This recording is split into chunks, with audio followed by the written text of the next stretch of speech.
I want to welcome everyone to today's PartnerCast, and I want to thank our guest Julie Anderson for taking time out of her busy day of teaching on Zoom in a room all by herself to teach us a little bit more about what's going on in the area of evictions, eviction moratoriums, rental assistance, and probably touch a little bit on what's going on with foreclosures and forbearance. My name is Julie Anderson. I'm the managing partner of the law offices of Anderson and Associates. I'm licensed to practice law in Kansas, Missouri, and Nebraska. Our main office is here in Kansas City, Missouri, and we have a small office over in Westwood, Kansas. I focus my practice on representing real estate investors exclusively. So when people ask me, what do you do? I'm just in the business of keeping real estate investors in business. And boy, do they get themselves into pickles sometimes. My law practice has an eviction department, a foreclosure department, a real estate transactional department, a bankruptcy asset recovery department, and then we're involved in just an ever increasing amount of litigation these days. I'm also the chairman of the Land Bank of Kansas City, Missouri, where we're always looking to find investors who want to invest in Kansas City properties. Huge kind of disclaimer. We're going to dance around some political issues. I'm going to do my very best not to take one side. I'm not trying to make this into a political campaign, just kind of reporting what's going on, and no means mean offense to anyone with different opinions. I think one thing that's probably a good idea to do is I just want to start out by giving you a just real brief overview of evictions, all the different moratoriums, and some of the case law that's going to be applicable to what we're talking about. Then we'll open it up for just questions. Happy to answer any questions you have. One thing that people need to know about the state of Missouri is there's no such thing as self-help. That means if your tenant is not paying you and you don't like your tenant or you want them gone, here are things you cannot do. Turn off the utilities, throw all their things like you see in TV on the front lawn, boot a car, remove the windows or the doors. Those are all illegal. We have to go to court. These are kind of the steps that I put up here on this PowerPoint for you. Just an overview. You have to send notices, file a lawsuit at the courthouse, and then obtain service on your tenant. Why this matters? People really get confused in Missouri. So in Missouri, I have to touch the tenant with the papers if I want to get a money judgment. If I just put the lawsuit on the front door, I can only get possession for the investors. So really savvy tenants often run from me and my process servers and the sheriffs and the various departments that are trying to serve them. So in Missouri, we have to either touch somebody or anybody who's there at the property over the age of 15. Then we go to court. At that very first appearance, all the tenants get to say is, I agree or I don't agree. That doesn't mean you have a bad case if they don't agree. Generally speaking, we go in on these kind of big docket calls. I call them kind of cattle calls, where there'll be 100 or more cases. And if the very first tenant says they don't agree, then every tenant afterwards says they don't agree. If the first tenant acknowledges and says, yeah, I owe it, and yeah, I know, usually everybody will kind of follow suit. So it's sort of luck of the draw. They agree or they disagree. If they disagree, we proceed to a trial. If they agree, then we get a judgment entry right then. Then the final step after I get a judgment to evict someone is we file a writ of restitution. That's an order to the sheriff from the judge saying, remove these people from the house and all their things with them. The process traditionally or historically has taken 45 to 80 days in Missouri. Now we are looking at significantly longer, sometimes 5 to 6 times that timeline, depending on what happens with the moratoriums. Why I really want to push one thing about Missouri is that if you wait to get started, at a minimum, you could be looking at 80 days, and now you could be looking at, up to a half a year. So I'm still out there encouraging people, you got to get in line and exercise your rights in court. We're going to go over only 2 types of lawsuits. And the reason it matters is that when we talk about these moratoriums, the type of lawsuit you have really matters. The first type of lawsuit is a rent and possession. What is it? We just use it when somebody owes money. Your tenant has not paid you. So it's really so simple. Like, they don't pay, they need to go. The purpose of this is to recover possession. And obviously, if you're lucky enough to touch those papers to your tenant or somebody over 15, you can also get a judgment for the rent that they owe you. The only notice that's required is a demand. I have a sample demand on my website. The website was just designed to help real estate investors understand notices, use correct notices. They're here for free for all investors in Word format. So, here's an example right here of a Missouri demand. I'm going to pull it up. I think you'll be able to see it. All my notices are like this. You can put your letterhead on them. You can use them. They're state specific for you. And oftentimes I will also have instructions if I think you need a little bit of extra help. And that's under the Forms tab on our website. Counterclaims are permitted, which means your tenants can sue you, but they don't have to. There is no right to a jury trial. And again, this is taking about 55 to 80 days traditionally. This is the type of lawsuit that is highly under attack, everything having to do with the obligation to pay money. If your tenant pays you in full, they stay. If they don't, they go. So you'll often hear me talk about this kind of lawsuit, and I say, you pay, you stay, you don't, you go. You pay, you stay, you don't, you go. So the next type of lawsuit that we are freely moving forward with are called unlawful detainers. These have to do with something other than the non-payment of rent. So these are for your bad acting tenants, or you're just tenants that hold over, or in the event that you just have a month-to-month tenancy where we terminate that. So these are the types of people that we're terminating their right to live there. The necessary notice for a lease violation would be a 10-day, or the necessary notice for a month-to-month would be a one-term notice. So that means from the first of a month to the end of the month. So today's the 26th. You cannot issue a notice from the 26th to the 26th of next month. It has to be from June 1st to June 30th. And a lot of landlords are making those mistakes, which is why on our website, we have free notices at mokslaw.com under the Forms tab. Counterclaims are permitted. Jury trials are permitted. So we're really having to fight for these types of cases, but the moratoriums and everything that's going on with COVID-19 are not impacting these cases.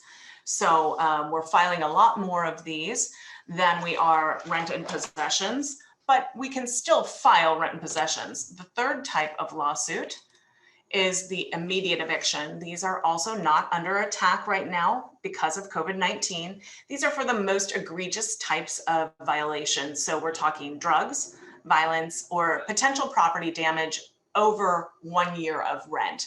So that would be somebody who's doing significant damage to the property or significant risk of damage to the property. An example would be someone who's smoking a cigarette with an oxygen tank. That could be so damaging to the property. Or again, threats of violence, drugs. These are permissible right now. We are moving forward with these. These take a little bit less time, 22 to 53 days traditionally. In the state of Kansas, process is very similar. No such thing as self-help, can't throw things out, must go to the courts for relief. You file a lawsuit at the courthouse. Notices are very, very important in Kansas. I don't want you to leave here and think they are not important in Missouri, but I can pretty much fix any mistake you make in Missouri. I can never fix anything in Kansas.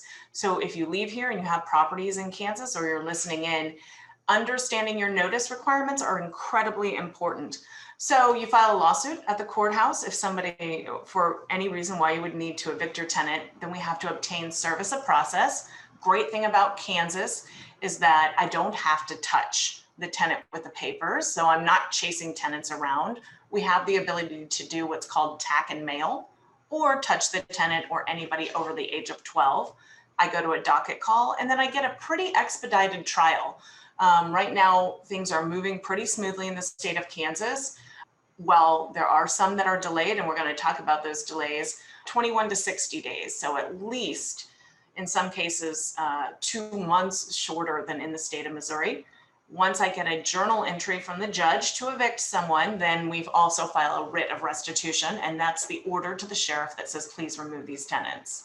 The two types of cases that I want to go over with you, and it's strange, in Kansas, they call every type of eviction by the same name, so it gets really confusing, but they do mean different things.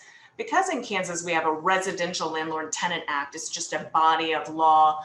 So any of you could just sit down tonight and read all of residential landlord tenant law in Kansas, whereas in Missouri we cannot. But this first type is just similar to a rent in possession. The necessary notice is a 3-day notice to pay or quit. Please don't use those in Missouri. Please just download the forms that I've provided for you. And why this matters is that, remember when I was saying you pay, you stay, you don't, you go? In Missouri, that is not the case in Kansas. In Kansas, we terminate their right to live there if they do not pay you in 3 days. That means they could pay you after the 3 days and you can still evict them. So the whole concept of pay, you stay, you don't, you go, out the window in Kansas. So you issue this 3-day notice to pay or quit. If they pay you in full within those 3 days, we never file the lawsuit. If they don't, we file the lawsuit on the 4th day. You must accept payments during that 3-day period, and you may accept payments after. If you do accept payments, I want you to send a letter to the tenant reserving your rights under your 3-day notice. I have a sample reservation of rights letter and a 3-day notice to pay or quit under Kansas forms at mokslaw.com. These are the types of lawsuits that are under attack because of COVID-19. The second type is similar to an unlawful detainer. We don't call it that. We call them forcible detainers. These are for behavioral evictions. These are not really under attack right now because of COVID-19, or terminations of month-to-months or holdovers. The necessary notice is a 1430. So we have to give the tenant the right to become better. So we give them 2 weeks to straighten up their act, whatever they're doing. It gets kind of silly when we talk about more violent crimes such as murder. I will send letters to people saying you need to stop murdering or unmurder essentially someone, which of course they won't be able to cure that. They might be able to kick their boyfriend, girlfriend out. They might be able to clean up their trash. They might be able to find another home for their illegal dog, but you can't really unmurder people. So if they do not cure it on that 14th day, you go back out, inspect, or on the 30th day after a termination notice, go out and inspect. And if they're still in violation, we file the lawsuit. Generally, these are running about 50 to 80 days in Kansas. A little bit about all the different things that are going on because of COVID-19. I wanted to outline the 6 moratoriums. So we're managing this area of law under 6 different moratoriums, and they all mean different things coming from different agencies. The first one that we saw early on, March of last year, Congress passed the Coronavirus Aid, Relief, and Economic Security Act. We call it the CARES Act. This is probably the most famous because we're hearing a lot right now about unemployment, where people who are unemployed are getting that additional money. That came as a part of this same legislation from Congress. What the CARES Act says is that if you have a federally backed mortgage on your property, which means most of you with a multifamily housing complex do have a federally backed mortgage, you cannot evict anyone without sending a 30-day notice. So that's a new type of notice. And there was a complete moratorium for 120 days in place, which has now lifted.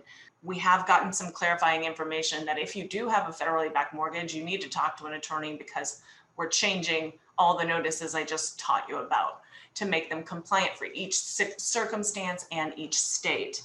The next is HUD has placed a moratorium on evictions and foreclosures for enterprise-backed single-family mortgage properties that are liened through Freddie and Fannie. That is still in place. In September, the Center for Disease Control issued an order placing a moratorium on residential evictions all over the nation.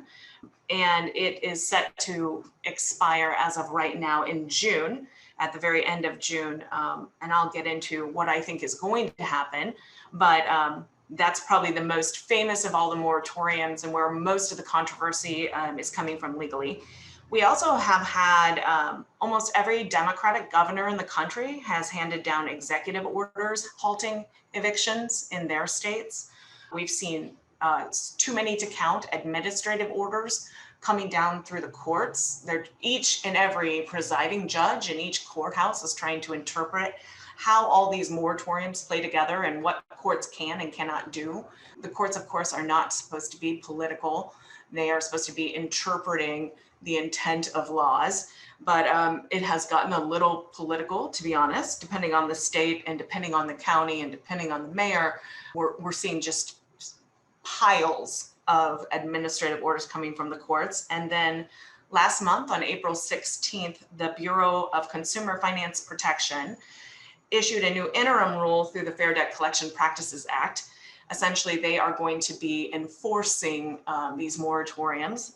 And what they're saying is that if you are an attorney or what they call a debt collector, so I am a debt collector, or a manager of property, so all the management companies or anybody who is not specifically the owner now must inform their tenants that this is the specific language that must be in all your notices. Because of the global COVID-19 pandemic, you may be eligible for temporary protection from evictions under the laws of your state, territory, locality, or tribunal area.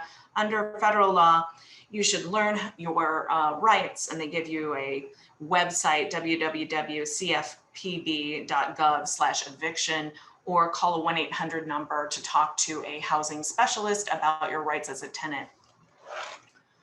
So lots and lots of things going on. Like I said, about 6 different laws interplaying to protect tenants during COVID-19. The most famous and the one that I talk about almost all day, every day is the CDC order.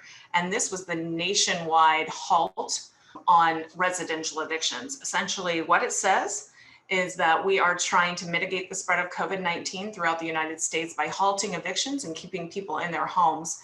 It expires on June 30th. I do believe there is a high likelihood of extension.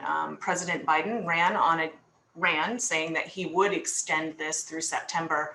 We believe that it would have impacted the stock market pretty significantly if he had followed through on that right away.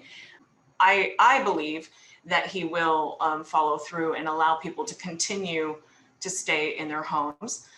The CDC, maybe I should back up, stay in the home where they're living. They do not own the home, they are tenants.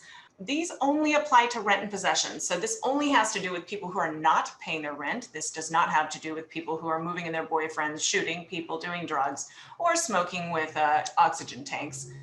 There are criminal penalties that are pretty stiff against landlords. Those criminal penalties and fines are up to $500,000, 1 year in jail, and enhanced penalties if the tenant should die. So the penalties are big enough that it's worth understanding what you need to do as a landlord. I think they are looking through the CFPB for examples of bad acting landlords who are taking matters, using self-help, booting cars, taking off doors, etc., turning off utilities in violation of this law. Can't encourage people enough to not do that.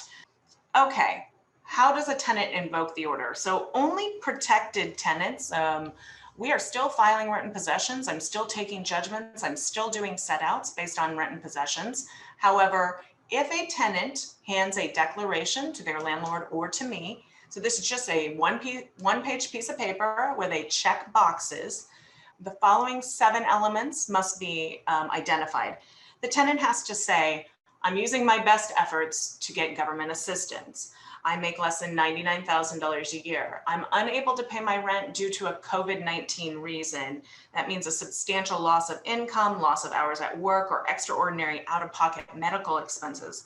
I'm trying to make partial payments, and if you evict me, I will become homeless or have to live in close quarters with others that would increase my risk of contracting COVID-19. You must acknowledge as the tenant that you still have to pay rent someday, and late fees and penalties and utilities, you just don't have to pay now. And then you have to sign this under the penalty of perjury. All 7 elements must be indicated on the declaration. And the minute that they give that to you, you are done until this moratorium is lifted. We are unable to move forward with any type of lockout. What the CDC order is not. The order does not prevent evictions based on any criminal activity, threats to the health or safety of others, damage to property, violations of building codes or health ordinances, or lease obligations that have to do with something other than the non-payment of rent. The order does not prevent you from charging rent, charging utilities, charging late fees, charging penalties while this moratorium is in place. Even though the tenant does not have to pay their rent and you cannot set them out, those obligations continue to accrue. And it doesn't prevent you from filing a lawsuit. You know, the courts are open, we are filing.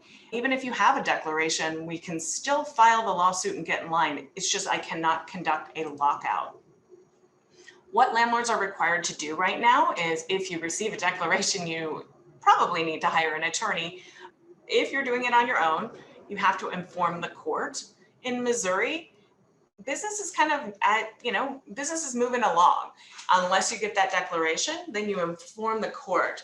Most of the courts, through their administrative orders, are requiring every landlord to file an affidavit with the court, telling the court, I have or have not received a declaration. And if you receive a declaration at any point in time, you have to update that affidavit. If you want to see a sample affidavit, I have all the forms on the website at mokslaw.com under forms. If you want to read frequently asked questions, what all the courts are requiring, we're constantly updating this as courts are handing down new decisions. In the state of Kansas, we are required to serve a blank declaration on the tenants. It feels very strange. Essentially, while I'm an attorney and I advocate for one side, now I am under the requirement of telling the tenants to essentially not pay their rent and come and fill out these declarations. We don't love that, but it is what it is. So we are conforming. There's special language you now have to put in your petitions handling this. Really quickly, the governor, who kind of came down through the Democratic gubernatorial caucus, has issued her own executive order that is scheduled to expire at the end of June. At least the rumor on the street is that this moratorium will be lifted at the end of June, but who knows? I don't think that the Kansas governor maybe has as much support as some of the other states, such as California or New York. It's interesting that here in Kansas, we have exactly the same law as these other enormous, very liberal states or very liberal cities, but it is what it is. And in Kansas, we are required to plead essentially that we believe as the landlord that the tenant has not suffered a significant loss of income. We believe that they have not had an increase in necessary expenses. We believe that they are able to work. We believe that no one in their family and their resources are not depleted. What this does is it shifts the burden onto the landlord to have knowledge about their tenant and to fill out essentially something under oath saying that something in the negative about their tenants. It's strange. So what I'm doing at this time is having all of my clients send a letter offering accommodations saying, I see you're not paying your rent. Please contact me. Tell me what's going on. What's happening with you? And then if they do not respond to you, I say, well, we have no reason to believe, we've asked them, we've sent them this letter. They're not responsive. So we're going to go ahead and plead they're not impacted by COVID-19. And if they are, they'll have to come to us and tell us. So far, that's going over relatively well with the courts and things are moving forward. A little bit about the case law. Obviously, there's been a lot of information out there saying, oh, the courts have struck down the CDC moratorium. That is true. Right now, we have 3 federal courts who have found the moratorium to be unlawful, and we've had 3 courts to uphold the moratorium. What this really means, the most famous of the 3 decisions was the one that came down last month in Washington, D.C. So the U.S. District Court for D.C., the courts essentially said it's the role of the political branches. So Congress needs to take the property of real estate owners, not the courts, not a federal agency. This needs to be an act from Congress. We do believe if a moratorium had to be passed through Congress, it would not pass. I think that it would be pretty steep for Congress to start taking the position of, essentially real estate taking. The government or this agency is kind of choosing winners and losers, and they're saying, tenants, you're the winners, landlords, you're the losers. We're going to try and push out rent relief, which we're going to talk a little bit about here in a minute, but So that's the most famous decision. The unfortunate part about that decision is that that does not extend beyond the plaintiffs in that case. So if you did not individually file that case in Washington, D.C., you are not impacted by it. Nothing about that case impacts Kansas or Missouri, and nothing about that case impacts you or your case. So as pleased as we were to see a decision like this, it really was more of an intellectual undertaking than anything that was really valuable for us. Then we had a very strongly written decision come out of the U.S. District Court for the Eastern District of Texas, where the court essentially said the CDC has exceeded all of its powers derived under the Constitution. This is an absolute unconstitutional taking. We love this language, but again, it doesn't really mean much. My biggest tips right now are communicating with your tenants are more important than ever. You just gotta reach out, get into their personal lives. I used to tell landlords, please get out of your tenant's bedroom. Please do not get involved in their affairs. Get out. Well, I changed my mind, and it sounds like you're going to need to get in there and find out, what's going on. What can you do to help? How can you get this rent paid? Landlords can continue to file evictions. I am encouraging people to, the courts are delayed. This is inevitably going to lift at some point in time. And I just don't think sitting there feeling like a victim is a very good idea. Just not getting paid. Let's try. Let's get out there. Let's open up the communication. Let's get a case in front of the court. Let's get some decisions and keep moving forward. Paying attention to your tenant's behavior is probably more important now than ever. Again, we are not under attack when it comes to lease violation cases. We are not under attack when it comes to violence or drugs. So if you have tenants who are violating their leases or holding over after their month-to-month terms, terminate it. Then we don't even have to deal with these moratoriums. You have to become a social worker. This is probably one of the more frustrating things for some of my single family, smaller landlords. Some of your tenants do not have the wherewithal to fill out the applications. A lot of these rent relief applications are requiring them to file a tax return. Many tenants, for various reasons, just do not have the documentation or ability to go through the steps that are going to be necessary to get rent relief. So you're going to have to sit down and do it for them. You're going to have to hold their hands and make it happen for them. My next is following your screening policies and procedures. Screening tenants for sufficient income, getting good screening criteria, following your screening criteria. I'm not here to talk about fair housing today, but I will say HUD complaints are on the rise. Bankruptcies we are expecting after the moratorium lifts to be on the rise. So you need to get some good policies and then you need to follow them. I talk a lot about fair housing, and I would say this, in some ways, I have far more fair housing complaints on my desk right now than I do foreclosures. And if you're unclear how to navigate things, we are, again, writing all the time for you here at this law office. And I'm putting it out there for free to keep everybody informed, to keep you compliant. I don't want you guessing. Stop Googling things, stop making up things, and please do not draft your own notices. They are all there for your use, and they are state compliant. Another really quick thing, I'm going to screen share with you on my other screen. Can you see the website? Yeah. Okay, under tenant resources, I am constantly updating and listing with links to applications for rent relief as new programs are coming along. Sometimes we're writing kind of like, oh, attention, pros and cons to this program are you may have to dismiss your case, or you might have to forgo your late fees, or you might not be able to file an eviction in the future. So we're trying to kind of just say, alert, alert. This is a resource for your staff who are working with your tenants, for your tenants. We're directing tenants to this tab on the website saying, here's free forms, here's information on rent relief, here's the pros and cons of these different programs. It's worth, if you have someone who's not paying you, it's worth just taking a look. Questions? I have about 10 of them I wanted to ask. I think you've answered a lot of them. A lot of people, and I think you've answered this, we can't evict them on rent and possession. if they give you the declaration. Right. But if And we're evicting for another reason, the declaration does not apply correct. at all. No, really, really what the CDC said was, we're just only protecting people who are not paying. We're not going to protect bad actors. So if they won't move out and their lease is over, we can evict them. If they're in danger of burning your house down, you can evict them. Yes. Okay.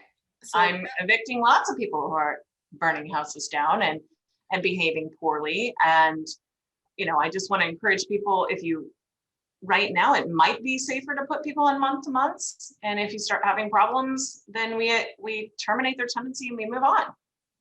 all right. For a long-term hold financial strategy, I don't know that that's the best advice. I don't think that I would have ever given that advice historically. I think lenders want to see investors who are investing in long-term rental properties. And I think people want a long-term relationship generally in this industry. But maybe right now, that's not where we are. I mean, we have always been, I think one of the most confusing things to investors is, this is not true. There was a period of time, depending on the county, that we could not file evictions due to some demonstrations and risk of, you know, civil unrest. But we've been filing cases. I think landlords are scared. So, and the rumors or things you read online say, oh, you can't file, you can't file. That's not true. Even if you have a declaration in your hand, we can still file and get in line. You know, early on, there was no rent relief, but now, I mean, a lot of the cases I'm filing are resulting in the clients getting checks. I'm becoming kind of a check processor over here, as opposed to an attorney, which is great, because if we're going to file based on non-payment, I mean, you really just want to get paid. So we are filing. You can file. I think you should file. I know I've sat on a few legal panels where other attorneys are advising their clients to just wait and see.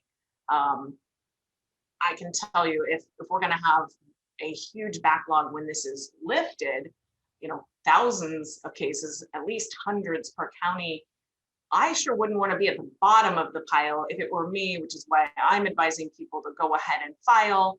A lot of times, once it comes to me, maybe there'll be an attorney involved. And a lot of the attorneys for tenants right now do have strong relationships, or they're being paid as a part of a grant through rent relief. So the role of some of the tenants' attorneys that we're dealing with is really just to get the landlords paid. Now, I'm not going to snow you and think that all these attorneys are just wanting to help landlords and pay them. You know, things are contested. We're litigating, and we're seeing more and more HUD complaints. We're seeing more and more counterclaims. Things are contested. But if you're doing everything right and they're not paying rent or other things, they don't have a leg to counter litigate. I've also been hearing, and this might be in other states where they have the state has an eviction moratorium, but I'm hearing people are suing for back rent without evictions. They're just suing to get their rent outside of the eviction court, like in civil court. Yeah, I mean, we can do that. I don't know if it makes sense. I don't know. In the beginning, we kind of looked into that. I think you really need to know, is it worth it? So are these tenants working? You know, some states now are encouraging people to go back to work by not paying the additional. As you know, the state of Missouri has said, we are no longer going to pay additional unemployment, get back to work, it's time, go to work. But other states are still providing that. Suing people to get a judgment, you got to remember, like, a piece of paper is worthless. I want to turn that paper into money. So if we're suing somebody who's unemployed and has nothing, why? Yeah. You know, if you want me to do it, I can, but why would you want to pay for that? What we're doing the majority of the time is we're taking an analysis. We're like, okay, they're not paying, but they're also living with an unauthorized dog. You know, a lot of our jails essentially opened up about 6 months ago and poured out into the communities, and there's no drug testing because of COVID. You know, there's no probation, parole hearings, and a lot of people who are criminals are just flooding into the multifamily housing complexes, because they're not going to go back to a home they own. If you've been in jail for 6 months or a year, you don't own a house, or you're not going to go get a mortgage in the middle of COVID. You're going to just move in with someone. So we have seen an increase in the unauthorized occupant evictions, and criminal activity and violence and drugs and some other poor behavior. All right. That's always fun. Oh, yeah. Are you seeing a lot of your landlords that you're working with collecting any rental assistance, getting paid on any program that's working better than others? Yes. So on the Kansas side, KEP, the Kansas Eviction Prevention Program, I know it has run out of funding twice now. KEP seems to have worked pretty well. That's at least the one that I'm seeing the best recovery on the Kansas side. And then the United Way. My biggest complaint, and the United Way knows that I say this, the applications are a little bit difficult. So, I have a doctorate and I read it and said, I might have to give that a second look. It might be even difficult for me to assemble all those records very timely. But the United Way is giving out a significant amount of money as quickly as possible. Of course, they do have some criteria, and that criteria is they have to have a completed application with supporting documents from the tenant. So it's not like landlords can just go sign up for it and get it. But that's probably the program in which we are seeing the most significant money right now. So funding that's running directly through United Way. Mm-hmm. Some of it's private, some of it's federal. And so far, I'm not hearing anything about any, Kansas City, Missouri is kind of a mess. Yes, they have a lot of different programs and money's going in different directions, and they're going to run that internally. I personally think that programs that are run through United Way, Red Cross, or through agencies that are experienced, they already have trained staff, they already have processes and procedures, they have already processed significant numbers of applications for different programs. So we like those. We think they're more professional. We think they're moving the money faster because they're ready. That's why they exist. And then the state of Missouri's programs aren't available in Kansas City, Missouri. Kansas City, Missouri is administering their own funds because they got their own money. It is all coming to interplay. We're seeing just in the last few weeks, people that are getting paid for back rent and now 3 months in the future. Some of my larger clients that have essentially hired or designated someone as a full-time social worker, they are telling me that checks, they're getting information that the checks will be forthcoming, but they are now that was 6 weeks ago. So I think the biggest complaint is money is not coming very quickly.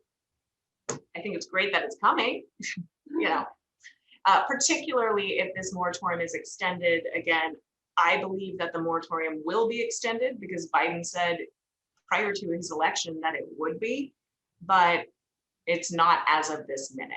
I do carry around this magic 8-ball, and every time someone asks me what's going to happen, I just give a little shake and see what does it say? Will it be extended? Yes. We'll ask again. Well, my thought was if the states can opt out of the federal unemployment programs, I would think they could just decide to opt out of the CDC eviction moratorium, but we're not seeing that. No, I don't think that they can. This is a federal law coming down through a federal agency. The biggest concern from a constitutional perspective is what kind of authority does a federal agency, the government can't act but through agencies, and all these agencies, the Department of this, the Department of that, they all get their power from Congress through the Constitution of the United States. And I told you, I don't think Congress would pass this moratorium. So kind of a rogue agency in the time of an emergency came up with something that essentially we're going to choose winners and losers. We're going to choose who gets paid and who doesn't get paid. And it is a federal law coming from the United States Constitution. So a state governor or a mayor can't just elect out of federal law. There's a hierarchy of power in this country. There's branches, there's a constitution. So I don't think, there are some states who have had these federal court decisions who are opting out because they have stricken down the CDC moratorium. Okay. through the courts. Ultimately, this would go to the Supreme Court, but it won't get there any day soon. And you mentioned, and I will direct people back, you mentioned on your tenant resources page that you have the different programs listed out where you've kind of bullet pointed issues that the landlord or the tenant might want to take a look at with that program. Like be aware that this one says you can't evict for so many days, or right. So that's on your website and people can go look the programs up. Yeah. Right now, I'm just throwing things up there as it's coming to our office or through our office or through other resources, and we're trying to get some comments. I think, the biggest beware is that some of the programs are requiring you to not evict people for a certain number of months in the future. So if you get the rent relief, you might have to sit for another 3 months without any money, which is why that new program came into place where they're going to pay in advance. And hopefully those are meant to correct that issue, because a lot of landlords were just saying, forget it. I'm not going to take this money. I want you out. And I think they want to encourage landlords to take the money. They want to encourage tenants, to not flood into our bankruptcy courts and the judgments. I mean, I have piles and over 100 at least, and we might be looking at almost 200 pending cases of non-payment, which is going to be just a really big mess. And these judgments are going to be huge. I think the longest we have now, we still have cases from 2019 where no rent has been received for the entire year of 2020, several months in 2019. And honestly, like the landlords that are hurting the most were the ones that had the biggest delinquencies when we were filing at the end of last year, at the end of 2019. And then the tenant comes up with a moratorium, and I can't do anything unless those tenants are violating their lease or unless the lease is expired. I would think if I hadn't had rent in over 2 years, that I would try to work for the rental assistance program to get as much money as I could, and then in 3 months evict them if they don't start paying going forward. But I'd want to get my 18 months of money out of them somehow. Matthew's asking, you can evict and give notice on a month-to-month renter. Oh, yeah. And it's really timely that you have me here at the end of the month. If you have tenants on a month-to-month, you can terminate their tenancy. I mean, you have the right to do that by law, that they're holding over into a new term. That needs to be served by the end of this month at midnight. So if you call me on June 1st, you're too late. If you call me on June 3rd and you didn't get that notice out by the end of this term, then if the moratorium is extended, you're going to be waiting until August. It's so punitive for people that just don't get around to making the call or locating the free notices or doing what they need to do at the end of each term. We always just go, oh my goodness, for people who call us on the 1st or the 2nd. That's why you need to hire a professional. I was having this conversation with another landlord that, I'm going to do it myself, it's cheaper. And I'm like, no, it's not, because by the time you get it all figured out, you will have lost another month's rent. Pay a professional, get it done, and get it done quicker and more efficiently, and you'll probably be money ahead. Well, especially right now, I think that with the penalties of doing it incorrectly, plus the courts are placing a very high level of scrutiny on landlords. We now had to change all of our pleadings. We have to file additional affidavits. We have to send certain notices now with certificates of service in each specific court's formatting. Certain judges want certain things. So you have to be able to read the federal law, the state law, be compliant, understand each individual judge and their requirements. So I think there's a lot of very frustrated landlords out there. This is what we do all day, every day, and we are frustrated frequently. On foreclosures, we really haven't talked about that. Are foreclosures proceeding, or will they be proceeding anytime soon? Yes and no. Private lenders. So if you're a private lender or you have a small bank that's not federally backed, I'm not seeing a lot of banks. There's still foreclosures going forward. I would say we're at such a small percentage compared to where we were 2018, 2019, what I would consider to be normal. Once the moratorium lifts, and all the federally backed banks, so all the Freddie Fannies, they are anticipating a significant number of foreclosure filings, which is one pressure that the president has to take into consideration. The more foreclosures we have, the more crisis we have, the more strain it puts on our stock market and our real estate markets. There's going to be civil unrest, more homelessness. I mean, we're kind of kicking the can down the road here. Not just kind of, we are kicking the can down the road in both states. If I were a lender on a home with an investor, that as a private lender, that I can foreclose. But what Yes. if I was a lender on an owner occupant loan? So I seller financed a house to an owner occupant. Can I foreclose on them because I'm not Yes. federally backed? Yeah, And then I could evict them after the foreclosure if they chose not to leave? correct. And none of those actions are protected. We still have the right to go in and inspect our properties and maintain our properties and enter our properties with sufficient notice. And behavior like this, destruction of property, is going to clearly be a violation of the lease. So we issue a 10-day. We file an unlawful detainer on the 11th day. Right now, most of my litigation has to do with lease violations. And while we're doing these lease violations, I cannot press upon people enough. Please get me some evidence. Your hunch, or yes, I will take your testimony if you have specific knowledge and you can describe it to the court, but why make me put the veracity of your statements in question? Just give me a picture. Go by with your iPhone, snap a picture for me and email it to me. And then I can put that as evidence into the court.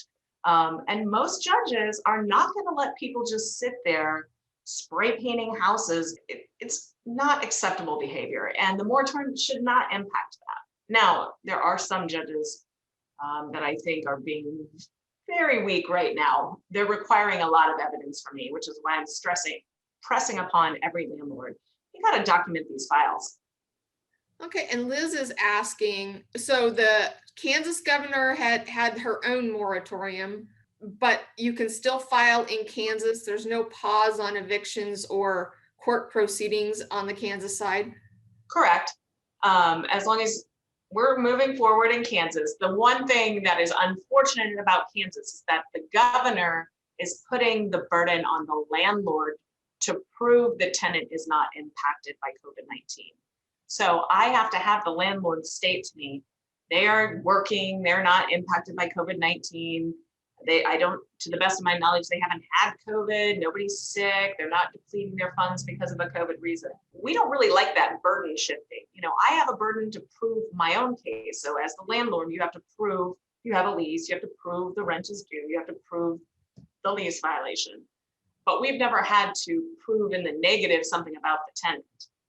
So here, that's what I'm saying. You've got to get involved. You've got to either send them a letter and say, what's going on with you? Are you impacted by COVID-19? How can I help you? Or you really can't file in Kansas under this moratorium.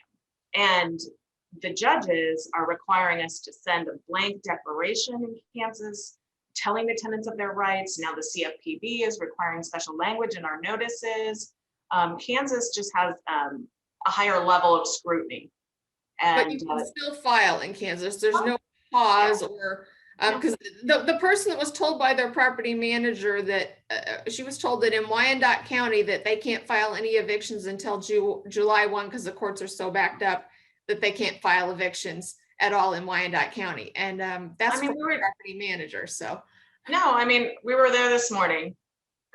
Business as usual. Wyandotte is actually testament to the judge there. She's been running an in-person eviction court this entire time. Things are physically a little different. You can't enter the courthouse unless you have a legitimate business purpose, and you have to stand on these dots and physically be separated and wear a mask. But we've been moving cases in Wyandotte the entire time. As long as I plead that we don't believe they're impacted by COVID-19 or they don't give us a declaration. That doesn't mean we can't file. We need to get in line in every county. Once the moratorium is lifted, it's going to be first come, first serve. So the first people who filed should be the first people heard by the court. So sitting on your rights and waiting mean, of course, if you're going to get rent relief and this is only about money, I mean, maybe you wait. If you really believe your tenant's going to qualify for rent relief and you think they're smart enough to file their taxes and fill out the application, great, wait. If you don't believe that, I don't see any reason. You're going to be real frustrated when you're, 700th in line. And we won't be able to get those to court because we're going to have to get through the entire backlog. I mean, we will get them to court eventually, but do not think that COVID-19 has not made every single industry exhausted.